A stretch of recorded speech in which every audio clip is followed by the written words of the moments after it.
Hello friends, welcome to this new video. So आज की इस वीडियो में हम डिस्कस करने वाले हैं पार्ट थर्ड पॉवर्टी का। हमने जो पॉवर्टी का चैप्टर है पूरा, उसको 3 वीडियोस में पूरा कंप्लीट होगा। ये क्या काफ़ी लेंथी चैप्टर था, तो इसीलिए 3 पार्ट इसके बन गए हैं। तो आज ये थर्ड पार्ट मैं अपलोड कर रही हूँ, तो आप इसको भी अच्छे से देखो और पॉवर्टी वाले चैप्टर को अच्छे से समझो, ठीक है। तो आज हम पढ़ने जा रहे हैं जो आपके टॉपिक्स कुछ बच गए थे। मैंने लास्ट वीडियो में आपको बोल दिया था कि आप खुद पढ़ना।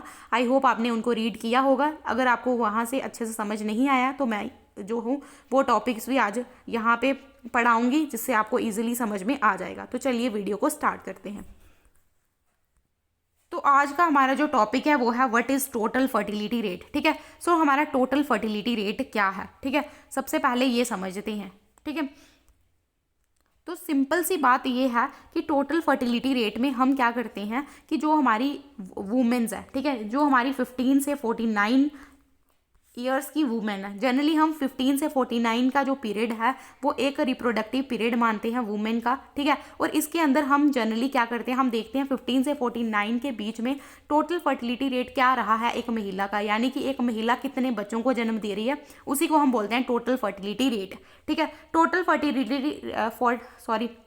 फर्टिलिटी रेट की अगर हम बात करें तो टोटल फर्टिलिटी रेट को हम एक हमारा एस्टीमेट होता है, ठीक है। इसमें हम एस्टीमेट के थ्रू पता लगाते हैं कि कितनी जो है जो एक वुमेन है वो कितने बच्चों को जन्म देगी, ठीक है। इसका एस्टीमेट करते हैं हम। फिर दूसरा तो हम इसको मैथमेटिकली कैलकुलेट करते हैं, ठीक है।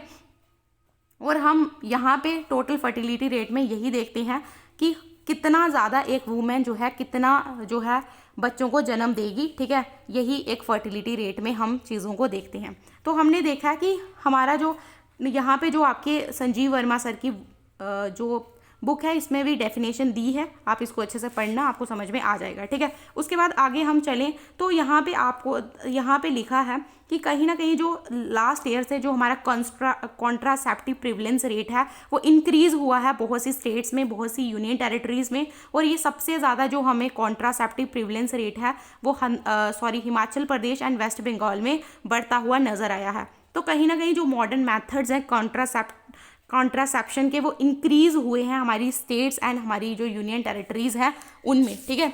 अब सबसे पहले क्वेश्चन हमारे सामने यही आता है कि ये कॉन्ट्रासेप्टिव प्रिवलेंस रेट होता क्या है, ठीक है। कॉन्ट्रासेप्टिव प्रिवलेंस रेट क्या होता है, ठीक है, इसको समझते हैं। तो कॉन्ट्रासेप्टिव प्रिवलेंस रेट में हम देखते हैं परसेंटेज ऑफ वुमेन, ठीक है, जो रिप्रोडक्टिव एज की वुमेन है, ठीक है। हमने देखा 15 से 49 की जो एज है वो वुमेन की एज ए रिप्रोडक्टिव एज मानी जाती है, ठीक है। तो यहाँ पे जो परसेंटेज है वुमेन का रिप्रोडक्टिव एज का, ठीक है, या वो या उसका पार्टनर कहीं ना कहीं कोई कॉन्ट्रासेप्टिव मेथड को यूज़ करता है at a given point of time में, ठीक है। उसके बाद जो वुमेन है रिप्रोडक्टिव एज की, हम उसमें 15 प्लस उसके बाद हमारी जो 49 तक तो रिप्रोडक्टिव एज होती है, प्लस हम यहाँ पे जो 15 वाला ईयर है ना इसको भी इंक्लूड कर देते हैं, ठीक है। तो यहाँ पे इसका बेसिकली मतलब यही है कि हम कहीं ना कहीं जो है कि कितने लोग जो है कॉन्ट्रासेप्टिव मेथड का यूज़ कर रहे हैं, ठीक है। तो यही हम देखते हैं कॉन्ट्रासेप्टिव प्रिवलेंस रेट में। आगे नेक्स्ट चलते हैं। हमारा नेक्स्ट टॉपिक भी काफ़ी इंटरेस्टिंग है जिसका नाम है मिशन इंद्रधनुष, ठीक है। तो मिशन इंद्रधनुष में हम क्या क्या देखने वाले हैं,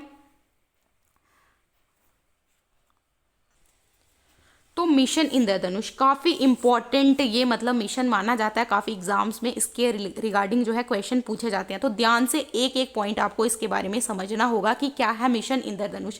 देखो, सबसे पहले हमारे इंडिया में जो प्रोग्राम स्टार्ट किया था हमने, that was the immunisation program, ठीक है। इम्यूनाइजेशन प्रोग्राम सबसे पहले इंडिया में स्टार्ट किया गया 1978 में, ठीक है। 1978 में हमने इम्यूनाइजेशन प्रोग्राम स्टार्ट किया। इसको हम एक्सपेंडेड प्रोग्राम ऑफ इम्यूनाइजेशन भी बोलते हैं, ठीक है। और इसको किसके अंदर स्टार्ट किया गया, हमारा जो ministry of health and family welfare है उसके अंदर हमारे गवर्नमेंट ऑफ इंडिया ने इसको स्टार्ट किया इम्यूनाइजेशन प्रोग्राम।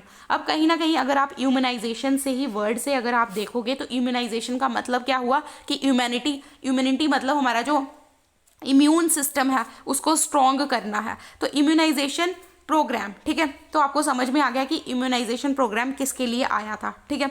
तो कहीं ना कहीं ये जो है प्रोग्राम लाया गया था गवर्नमेंट ऑफ इंडिया के द्वारा 1978 में। और 1985 में क्या करती है गवर्नमेंट, इस प्रोग्राम के नाम को चेंज करके इस प्रोग्राम का नाम क्या रख देती है, इस प्रोग्राम का नाम रखती है वो इस प्रोग्राम का नाम क्या रखती है वो यूनिवर्सल इम्यूनाइजेशन प्रोग्राम। ठीक है, तो यूनिवर्सल इम्यूनाइजेशन प्रोग्राम, इसका नाम मॉडिफाई कर दिया जाता है 1985 में। ठीक है, और इसका नाम ये पड़ जाता है। और इसमें क्या होता है, इस फेज़ में हम क्या करते हैं, जितने भी हमारे डिस्ट्रिक्ट्स हैं हमारी पूरी कंट्री के 1989 से 1990 तक हम सारे डिस्ट्रिक्ट्स को कवर करते हैं इस प्रोग्राम के अंदर। और यहाँ पे कम से हम उस टाइम पे बोल सकते हैं कि जब हमने यूनिवर्सल इम्यूनाइजेशन प्रोग्राम लाया तो ये one of the largest health program था पूरे वर्ल्ड में जो इंडिया चला रहा था। तो ये काफ़ी तरीके से ऑपरेशन रहा यूनिवर्सल इम्यूनाइजेशन प्रोग्राम। लेकिन अगर आप देखोगे तो खाली और खाली ये जो प्रोग्राम था हमारा यूनिवर्सल इम्यूनाइजेशन प्रोग्राम, ये खाली और खाली क्या कर पाया, 65 जो है हमारे जो 65% के चिल्ड्रन हैं, ठीक है, उन्हीं को इम्यूनाइज कर पाया। ठीक है, तो अपने इस प्रोग्राम में तो यूनिवर्सल इम्यूनाइजेशन प्रोग्राम के थ्रू गवर्नमेंट ऑफ इंडिया ने क्या क्या काम किए। गवर्नमेंट ऑफ इंडिया ने इस प्रोग्राम के अंदर जो बच्चे थे उनको free of cost vaccine provide करवाई। जो डिजीज़ थी बहुत ज़्यादा फैली हुई थी उनको प्रिवेंट करने के लिए बहुत ज़्यादा जो है कदम उठाए। जैसे हमारी कुछ डिजीज़ का नाम जैसे डायपीथीरिया है, टेक्नोनस है, पोलियो है, मीजल्स है, हेपाटाइटिस है, ठीक है, चाइल्ड ट्यूबरक्लोसिस है। तो बहुत सी ऐसी डिजीज़ थी जिनको प्रिवेंट करने के लिए सरकार ने हमें वैक्सीन प्रोवाइड करवाई। कौन कौन सी वैक्सीन प्रोवाइड करवाई, जैसे rota virus vaccine, IPV adult JE vaccine, ठीक है, मीजल्स रूबेला वैक्सीन, इस तरीके की जो वैक्सीन है वो प्रोवाइड करवाई। ठीक है, इस प्रोग्राम को और ज़्यादा स्ट्रेंथन करने के लिए, और ज़्यादा री एनर्जाइज करने के लिए जो गवर्नमेंट को पूरा का पूरा जो है इम्यूनाइजेशन में सारे चिल्ड्रन और प्रेग्नेंट वूमेन को कवर करने के लिए गवर्नमेंट ऑफ इंडिया ने क्या किया, ये हमारा जो है गवर्नमेंट ऑफ इंडिया ने क्या लॉन्च किया, मिशन इंद्रधनुष। ठीक है, इसका जो पहले पढ़ा वो खाली हिस्ट्री थी मिशन इंद्रधनुष की। ठीक है, आपको पता चला सबसे पहले जो है वो 1978 में आया था ये program as a immunisation program. फिर 1985 में इसका नाम हमने चेंज कर दिया और यूनिवर्सल इम्यूनाइजेशन प्रोग्राम रख दिया। और फिर 2014 में फाइनली इस प्रोग्राम को हम लेके आ गए मिशन इंद्रधनुष। ठीक है, जिसका नाम हमने डाला। ठीक है, फिर मिशन इंद्रधनुष का जो अल्टीमेट गोल क्या था कि हमें जो है पूरी इम्यूनाइजेशन देनी है। सभी जो प्रेग्नेंट वूमेन्स हैं, जो बच्चे हैं, उनको क्या करना है, 2 साल के से ऊपर के जो बच्चे हैं उनको इम्यूनाइज करना है, उनको वैक्सीन प्रोवाइड करनी है। और गवर्नमेंट ने इसके अंदर 201 हाई डिस्ट्रिक्ट्स को पहचाना 28 स्टेट्स में, और कहीं ना कहीं उनको इम्यूनाइजेशन देने की कोशिश की। ठीक है, तो अब शुरुआत में क्या हुआ, जो इंक्रीज थी फुल इम्यूनाइजेशन कवरेज की, तो 1 साल में खाली 1% तक ये जो कवरेज है वो हो पाई। लेकिन फिर ये कहीं ना कहीं इंक्रीज होती गई पर ईयर, और ये कहाँ पहुंच गई, 6.7% पर ईयर हो गई। ठीक है, तो 4 फेजेस जो है मिशन इंद्रधनुष के उनको हमने कंडक्ट किया 2017 तक। और फिर उसके बाद 2.53 करोड़ चिल्ड्रन एंड 8 लाख जो प्रेग्नेंट वूमेन है इस प्रोग्राम के अंदर हमने उसको वहाँ पे लोगों को वैक्सीनेट किया। अब देखो इसी प्रोग्राम को और ज़्यादा इंटेंसीफाई करने के लिए, देखो हम इस प्रोग्राम को ना इंटेंसीफाई कर रहे हैं। 1978 में किया, 1985 में किया, 2014 में इसको और ज़्यादा मॉडिफाई करने की कोशिश की, और अब इसको पर्टिकुलरली और ज़्यादा स्ट्रॉन्ग करने के लिए हमने 2017 में इस प्रोग्राम का नाम क्या डाल दिया, इंटेंसीफाइड मिशन इंद्रधनुष। ठीक है, इंटेंसीफाइड मिशन इंद्रधनुश। ठीक है, अब इस प्रोग्राम के थ्रू गवर्नमेंट ऑफ इंडिया का मेन एम क्या था कि हमें उन बच्चों तक पहुंचना है जो 2 साल से ऊपर के बच्चे हैं, और वो प्रेग्नेंट वूमेन्स जो कहीं ना कहीं पहले की स्कीम्स में कवर नहीं हो पाई, यानी कि अनकवर्ड पीपल। ठीक है, तो जो फोकस था इसका कि हमें इम्यूनाइजेशन को, वही सेम चीज़ रिपीट हो रही है कि इम्यूनाइजेशन को हमें और ज़्यादा इम्प्रूव करना है जो सिलेक्टेड डिस्ट्रिक्ट्स हैं, और कहीं ना कहीं हमें 90% तक इम्यूनाइजेशन को इंश्योर करना है 2018 के दिसंबर तक। फिर हमने देखा कि हमने 4 कॉन्जिक्यूटिव इम्यूनाइजेशन राउंड को कंडक्ट किया 7 दिनों तक 173 डिस्ट्रिक्ट्स में। ठीक है, 2017 से 2018 के बीच में। तो जो हमारा इंटेंसिफाइड मिशन इंद्रधनुष था उसने कहीं ना कहीं क्या किया, इसने कहीं ना कहीं क्या किया, जो लो परफॉर्मिंग एरियाज थे उनको कवर किया, अर्बन एरियाज को कवर किया, बहुत ज़्यादा अटेंशन दी गई। जो लो कवरेज पैकेट्स एरिया हैं, अर्बन स्लम्स की तरफ फोकस किया। ठीक है, फोकस क्या था, अर्बन सेटलमेंट पे जो सिटीज़ हैं जिनको आइडेंटिफाई किया गया नेशनल अर्बन हेल्थ मिशन के अंदर, उनको आइडेंटिफाई किया। तो अगर हमारा जो इस मिशन के अंदर यही था कि हमें जो कंट्री का रूटीन इम्यूनाइजेशन है उसको बूस्ट करते रहना है, तो गवर्नमेंट ऑफ इंडिया ने इसको और ज़्यादा बूस्ट करने के लिए एक और प्रोग्राम लेकर आ गई इस प्रोग्राम का नाम है इंटेंसिफाइड मिशन इंद्रधनुष, खाली 2.0 इसके आगे लग जाएगा, बाकी सेम रहेगा, ठीक है, खाली 2.0 बोल दिया इसको, ठीक है। तो ये हमारा प्रोग्राम फिर से लॉन्च कर दिया गवर्नमेंट ने 2.0 वाला, ठीक है।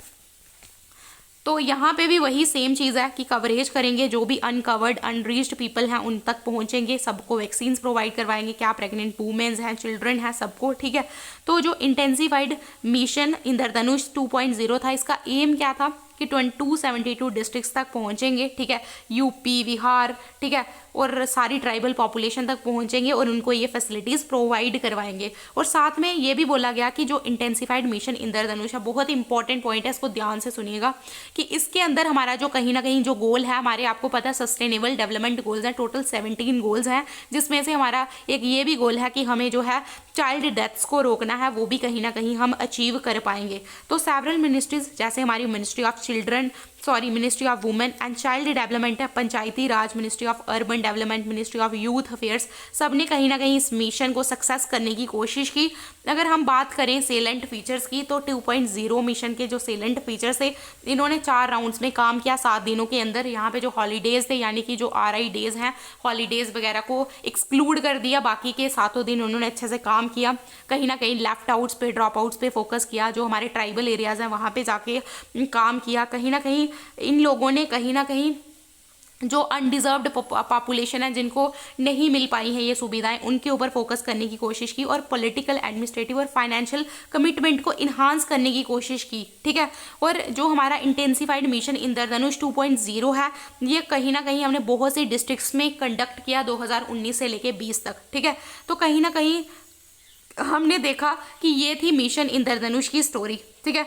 फिर हमारी इस टाइम पे हमने देखा कि जो इंस्टीट्यूशनल वर्थ है, जब हमने इस तरीके की चीज़ें की, वो भी बहुत तेज़ी से इंक्रीज़ हुई विद हमारी 4th 5th जो वुमेन थी जो डिलीवरिंग कर रही थी इंस्टीट्यूशन में 19 स्टेट्स एंड यूनियन टेरिटरीज़ में। तो इंस्टीट्यूशनल डिलीवरी कहीं ना कहीं वो 90% होने लगी। 22 में से 14 स्टेट ऐसी थी यहाँ पे इंस्टीट्यूशनल डिलीवरी हो रही थी, और ऑलमोस्ट 91% जो डिस्ट्रिक्ट्स हैं वहाँ पे रिकॉर्ड की गई 70% इंस्टीट्यूशनल डिलीवरीज, ठीक है। अब समझते हैं कि ये इंस्टीट्यूशनल बर्थ या इंस्टीट्यूशनल डिलीवरी आखिर होता क्या है, ठीक है, क्योंकि ऊपर बताया कि इंस्टीट्यूशनल जो बर्थ है वो इंक्रीज़ हुई हैं, तो हमारे लिए जानना ज़रूरी है इंस्टीट्यूशनल बर्थ होता क्या है।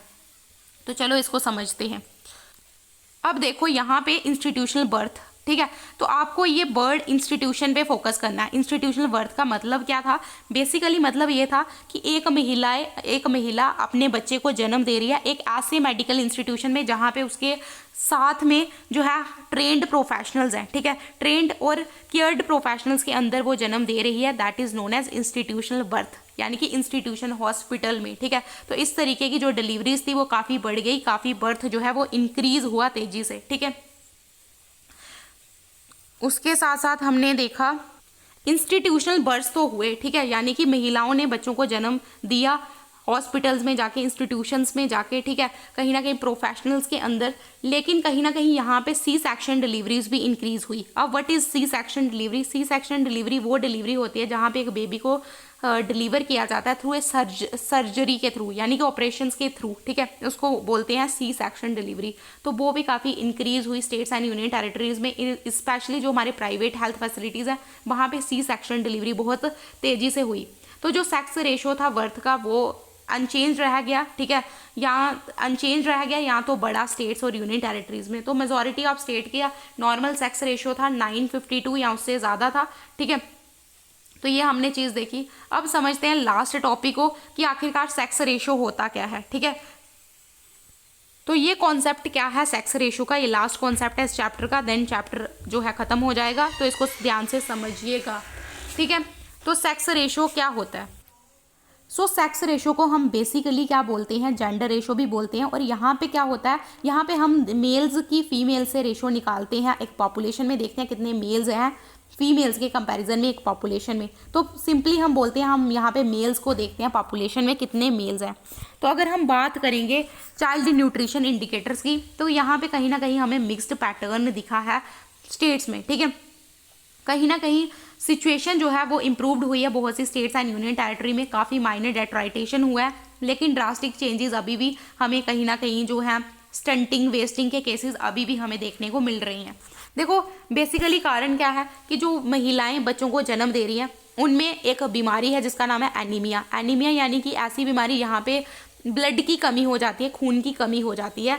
तो इसकी वजह से ये जो कमी है कंसर्न का कारण बनी हुई है, जिसमें से आधे से बच्चे और वुमेन्स जो है कहीं ना कहीं 22 स्टेट्स में से 13 स्टेट्स ऐसी हैं यहाँ पे इस तरीके की बीमारी जो है बच्चों और वुमेन्स में हमें देखने को मिली हुई है। तो कहीं ना कहीं हमने ऑब्जर्व किया है कि जो एनीमिया प्रेग्नेंट वुमेन्स में था, तो नेशनल फैमिली हेल्थ सर्वे 4 के कंपैरिजन में अभी वो जो है काफ़ी बढ़ चुका है और कहीं ना कहीं हम एक सब्सटेंशियल इंक्रीज हो रहा है। कहीं ना कहीं वुमेन्स जो है वो IFA टैबलेट्स का यूज़ कर रही हैं। IFA टैबलेट्स ऐसी टैबलेट्स होती है जो कहीं ना कहीं एनीमिया को ट्रीट करने में हेल्प करती हैं, ठीक है। तो कहीं ना कहीं प्रेग्नेंट वुमेन इन टैबलेट्स को खाने की कोशिश कर रही हैं, जिसकी वजह से काफ़ी तेज़ी से जो है वो क्या हो रहा है, काफ़ी तेज़ी से जो है इन टैबलेट्स का कंजम्पशन भी इंक्रीज हुआ है रिसेंट ईयर्स में, ठीक है। उसके बाद अगर हम बात करें तो for both men and women यहाँ पे काफ़ी वेरिएशन देखने को मिला है, ठीक है। तो हम यहाँ पे देख सकते हैं कि जो परसेंटेज है मैन का, ठीक है, मैन में अगर हम देखें मैन और वुमेन में काफ़ी वेरिएशन हमें देखने को मिला है। High or very high random blood glucose देखने को मिला है, ठीक है। मैन जो है उनके पास हायर ब्लड होता है, उनका ग्लूकोज लेवल अच्छा होता है। अगर हम वुमेन के कंपैरिजन में देखें तो जो परसेंटेज ऑफ मैन है जिनके पास अच्छा हाई ब्लड ग्लूकोज है वो केरला में देखने को मिल जाता है, गोवा में, ठीक है। तो जो प्रीवलेंस है एलिवेटेड ब्लड प्रेशर का यानी कि हाइपरटेंशन जो है इस तरीके की जो बीमारी है वो मेल्स में हमें ज़्यादा देखने को मिलती है as compare to women.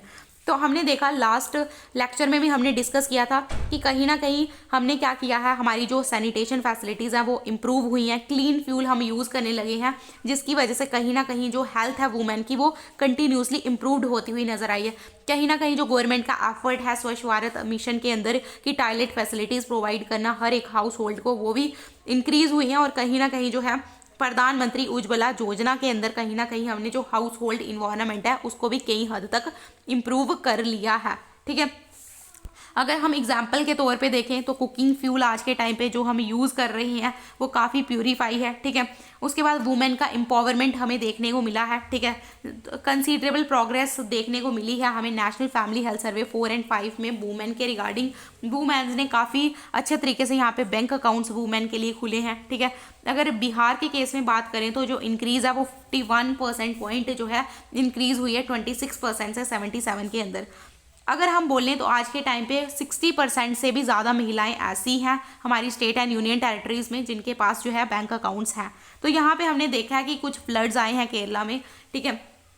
Recurrent floods की वजह से जो है सर्वे एंड प्रीवियस ईयर जो है वो काफ़ी इफेक्ट हुआ है, मैटरनल केयर सर्विसेज उसमें काफ़ी इफेक्ट हुई हैं। बट फिर भी हम बोल सकते हैं कि आज के टाइम पे जो कहीं ना कहीं ये चीज़ें इम्प्रूव्ड होती हुई नज़र आ रही हैं।